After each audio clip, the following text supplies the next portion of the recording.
Bienvenidas y bienvenidos a Del libro al micrófono. Hoy nos sumergimos en un libro que es un referente, ¿no? Para cualquiera en el mundo de la persuasión. El arte de cerrar la venta, de Brian Tracy. Es que a muchos, nos genera cierta incomodidad, ¿no? La idea de cerrar, de tener que pedir una decisión. Y no solo en ventas, pasa en muchas situaciones. Exacto. Y este libro, El arte de cerrar la venta, busca justamente eso, como quitarle el misterio. Nuestra misión hoy, pues, sacar esas perlas de psicología y las tácticas más prácticas que nos da Tracy. Así es. Y no es solo vender un producto, para nada. Va más allá. Se mete en cómo decidimos, cómo se construye la confianza y, sobre todo, cómo manejamos las dudas. Las propias, como vendedores, y las de la otra persona. Y fíjate, para empezar, el mismo Tracy cuenta que al principio le daba pánico. Pánico pedir la orden, dice que se quedaba helado. Sí, lo confiesa. Aquí un día, ya como desesperado, le dijo a un cliente que no se decidía. Mire, lo siento, pero nunca hago segundas llamadas. ¡Pum! Algo cambió ahí. Esa experiencia, dice, fue un antes y un después. A ver, analicemos qué pasó ahí. Tracy empieza fuerte. Dice que el 80% del éxito en ventas, ojo, el 80%, no viene del producto, sino de la personalidad del vendedor. Cita a Stevenson. Ser lo que somos y convertirnos en lo que podemos llegar a ser. O sea que todo empieza por dentro. Totalmente. Y el corazón de esa personalidad es la autoconfianza. Una autoestima bien sólida. Me gusta esa idea que propone de verse como presidente de tu propia corporación de servicios. Es potente, sí. Implica asumir el 100% de la responsabilidad. Cero excusas. De hecho, él habla de la excusitis. La excusitis. Sí, esa manía de buscar justificaciones. Y dice que es, fatal para el éxito. La actitud es, esto depende de mí. Y junto a esa responsabilidad está la ambición. Un deseo, pues ardiente de triunfar. Y la disposición a trabajar duro, claro. Menciona el millonario de al lado, ese estudio. Ajá. Donde el 85% de los millonarios hechos a sí mismos dicen que fue por trabajar muy, muy duro. Pagar el precio por adelantado, como decía H.L. Hunt. Nada de atajos. Pero ojo, no es solo ser ambicioso y ya. El equilibrio con la empatía es crucial. Ahí conecta con lo de Daniel Goleman, la inteligencia emocional, ¿verdad? El famoso EQ, a veces más importante que el IQ. Claro, la inteligencia emocional. No es solo entender al cliente con la cabeza, es ponerte en sus zapatos de verdad. Sentir qué le preocupa, qué le motiva. Incluso lo que no dice. Esa capacidad de leer la situación y ajustar. Eso es clave. Se trata de la relación a largo plazo, no solo la venta de hoy. La gente percibe si eres sincero o no. Y aquí viene un punto que a mí me parece fascinante del libro El arte de cerrar la venta. La creencia. Una creencia profunda. Creer en ti mismo, sí. En tu empresa, también. Pero sobre todo, creer apasionadamente en el valor de lo que vendes. Fundamental. Si tú no estás convencido de que eso ayuda de verdad, de que soluciona algo, Tracy dice que esa duda se nota. Y limita todo. Incluso sugiere que si no sientes esa pasión, quizá deberías buscar otro producto, ¿no? Algo que sí resuene contigo. Y esa mentalidad no aparece mágicamente, ¿eh? Se cultiva. Por un lado, con expectativas positivas. La ley de las expectativas la llama él. Lo que esperas con confianza, pues tiende a pasar. Ajá. Y por otro lado, alimentando la mente constantemente. Tracy es un gran defensor de leer todos los días, 30, 60 minutos enfocados en tu profesión. Y aprender con audio, la famosa universidad sobre ruedas. La Universidad del Automóvil, sí. Cuenta la historia de un tal Bob, un joven al que le cambió la vida cuando empezó a leer libros de ventas cada mañana, antes de empezar a trabajar. Es un hábito poderoso.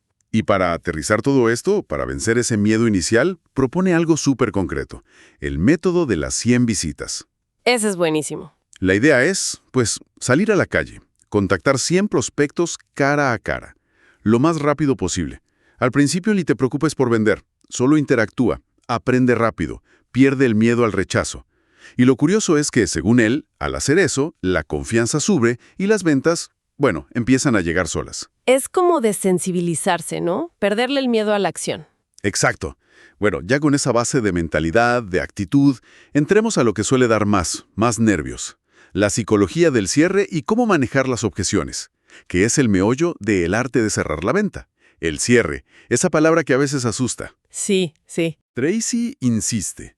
Si hiciste bien la presentación, el cierre debería ser casi natural, fluido, rápido, sin tanta tensión. Justo. Y para que sea natural, Tracy dice que hay 6 requisitos que deben cumplirse antes de intentar cerrar. Primero, actitud positiva tuya. Segundo, que el cliente entienda los beneficios para él. Claro, para él. Tercero, que de verdad necesite o desee lo que ofreces. Cuarto, que confíe en ti y en la empresa. Quinto, que notes que de verdad quiere la solución. Y sexto, que sea apropiado para él, ¿no? Presupuesto, momento. O sea, hay que chequear todo eso antes. Si no, estás pidiendo un no. Y una vez que haces la pregunta de cierre, silencio. El poder del silencio. Es increíble. Cuento una anécdota de una venta de computadoras. $750,000. Wow. De silencio total, hasta que el cliente dijo sí. Quien habla primero después de la pregunta, usualmente pierde. 15 minutos. ¡Qué tensión! ¿Y cómo sabemos que es el momento? Que esos 6 puntos están listos. Tracy habla de señales de compra. Exacto, hay señales. Algunas verbales. El cliente habla más rápido, se pone más amable de repente, pregunta por el precio, la entrega, detalles. Detalles específicos. Eso. Y otras no verbales. Se inclina hacia ti, asiente, o el clásico gesto de tocarse la barbilla, pensativo. Ahí, dice Tracy, shh, no interrumpas, déjalo pensar. El gran fantasma aquí es el miedo, ¿no? El miedo del vendedor al rechazo. El principal. Y Tracy insiste, no es personal. Rechazan la oferta, no a ti. ¿Y el miedo al fracaso? Bueno, él dice que es solo feedback. Información para mejorar. Me encanta esa cita de Emerson. Haz lo que temes hacer y la muerte del temor es segura. Potente. Pero ojo, que los clientes también tienen miedo. Miedo a equivocarse, a gastar de más, a que los critiquen o simplemente miedo al cambio, a salir de lo conocido. Y ahí es donde suelen aparecer las objeciones. Pero Tracy les da la vuelta. Las objeciones son buenas. ¿Sí? Indican interés. Si alguien no tiene interés, se desconecta y ya.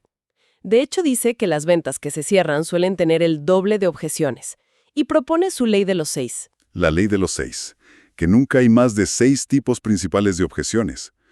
Suena casi demasiado simple, ¿no? Bueno, es una simplificación útil, claro. No es que sean literalmente 6 frases, sino que las categorías de preocupación, precio, autoridad, tiempo, necesidad, confianza, adecuación, rara vez son más de 6. El truco es identificar cuáles son esas 5 o 6 para tu producto y preparar respuestas. Bueno, respuestas sólidas, a prueba de balas. Entendido. Son como temas recurrentes. ¿Y cómo manejarlas bien cuando salen? Hay varias claves. Primero, cambiar tu chip. No es un ataque, es una petición de más info o una duda razonable. Luego, deja que la expresen toda, sin interrumpir. Incluso puedes decir, buena pregunta o me alegra que mencione eso. Escucha bien y diferencia bien. Una objeción se puede resolver. Una condición, como que no tienen presupuesto real o legalmente no pueden, es un muro. Ahí no hay nada que hacer. ¿Y usar historias de otros clientes, testimonios? Eso ayuda muchísimo. La prueba social. El libro luego se mete en técnicas concretas. Por ejemplo, el cierre de reversión instantánea. Si te dicen, es muy caro, responder, justamente por eso debería considerarlo. Suena raro. ¿Cómo funciona?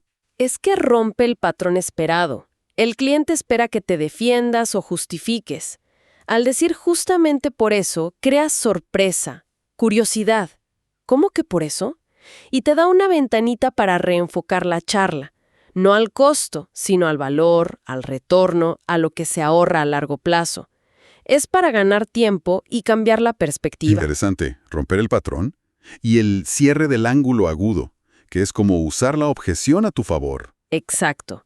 Si dicen, me gusta, pero necesito entrega antes del viernes, respondes, entendido. Entonces, si le garantizo entrega el viernes, cerramos ahora. Conviertes la objeción en la condición de cierre. Pones la pelota en tu tejado para resolver eso. Muy hábil. Y el clásico cierre Benjamin Franklin. La hoja dividida. Pros y contras. Parece simple, pero ayuda a aclarar la mente. Tracy cuenta de un agente inmobiliario que cerró un trato millonario así, con esa técnica tan básica en apariencia. Pasemos a otras técnicas de cierre y a la productividad, que es la otra gran pata de el arte de cerrar la venta. Además de manejar objeciones, da más cierres para facilitar el sí. El cierre secundario, por ejemplo. Ah, sí, ese es muy práctico. Reduce la presión de la decisión grande. En vez de ¿lo compra?, preguntas por un detalle menor. ¿Prefiere el azul o el verde? ¿O la instalación el martes o el miércoles? Si elige una opción secundaria, implícitamente aceptó la compra. La mente se enfoca en algo más pequeño. Tiene lógica, sí, bajar el nivel. Y parecido el cierre alternativo, ¿no? Dar opciones. Correcto. En vez de sí o no, planteas, paga de contado con descuento o financiado. Ambas opciones son un sí a la compra. Y luego está el famoso cierre del cachorro. El del perrito. Ese. La lógica es, si te llevas un cachorro a casa solo a prueba, te encariñas y ya no lo devuelves. Claro, la prueba gratis, la demo. Exacto. Deja que prueben el coche, usen el software un mes, tengan la máquina de café en la oficina. La familiaridad baja las defensas, experimentan los beneficios, se crea como un sentido de pertenencia psicológica. Cuesta dejar algo bueno una vez que te acostumbras. ¿Y otro recurso clave que menciona? ¿Ya? Las historias. El cierre de la historia relevante. Esencial. Nuestro cerebro ama las historias. Contar un caso breve de otro cliente parecido, con las mismas dudas, que tomó la decisión y le fue genial. O al revés, alguien que no actuó y tuvo problemas. Eso puede ser mucho más potente que dar datos y datos. Las historias van a la emoción, se recuerdan más, generan conexión. Ahora, tener todas estas herramientas está bien, pero usarlas consistentemente. Eso requiere disciplina. Productividad. Tracy le dedica bastante a esto. Muchísimo. Insiste en pensar en tu tarifa horaria, no solo en cuánto ganas al año, cuánto vale tu hora. Eso te enfoca. Y su ley de las 3. Las únicas actividades que pagan directamente son prospectar, presentar y cerrar. Prospectar, presentar, cerrar. Todo lo demás, planear, papeleo, viajar, aprender, es soporte. Es necesario, pero no es lo central. La clave es maximizar el tiempo presencial de calidad con clientes potenciales calificados. Y para eso hay que evitar a toda costa los derrochadores de tiempo. Menciona varios. Sí, y son los típicos. La procrastinación. El antídoto, hazlo ahora. Llamadas o visitas mal preparadas. Errores tontos que te hacen repetir trabajo. No conocer bien tu producto. Planificar mal las rutas. Ir de un lado a otro sin sentido. Recomienda trabajar por zonas. El perfeccionismo que paraliza. Ese también. No confirmar citas. No escuchar bien al cliente. Fundamental. Y uno que recalca mucho. El cansancio. Dice que hay que dormir bien. Idealmente 8 horas. Para tener la energía física y mental. Uf, todo esto pide mucha autodisciplina. Y un motor interno fuerte. La ambición. Tracy lo dice claro. Sin un deseo intenso de triunfar, de lograr metas grandes, es muy difícil mantener la energía y la resiliencia para aguantar el día a día. Esa ambición, combinada con hábitos productivos, empezar temprano, planificar, usar tiempos muertos, aprender siempre, es lo que multiplica las chances de éxito. Entonces, intentando resumir la esencia de el arte de cerrar la venta, ¿con qué nos quedamos? A mí me queda claro que cerrar no es un truco mágico, es la culminación de un proceso. Entender psicología, construir confianza real, manejar dudas con habilidad y tener la seguridad para pedir el compromiso. La mentalidad es tan importante, o más, que la técnica. De acuerdo. Y quizá una reflexión final, algo que va más allá de las ventas. ¿Cómo aplicamos esto en otras áreas? Pensemos al negociar un sueldo, al presentar una idea, al buscar apoyo para algo, incluso en charlas importantes con la familia o la pareja. Y pedir un compromiso claro está en todas partes. El cierre, si lo vemos como llegar a un acuerdo, a una decisión, es una habilidad para la vida, ¿no? Sin duda, una perspectiva muy valiosa. Muchísimas gracias por acompañarnos en esta exploración profunda de El arte de cerrar la venta de Brian Tracy, aquí en Del Libro al Micrófono. No olviden seguirnos en nuestras redes sociales para más contenido y discusiones como esta. Hasta la próxima.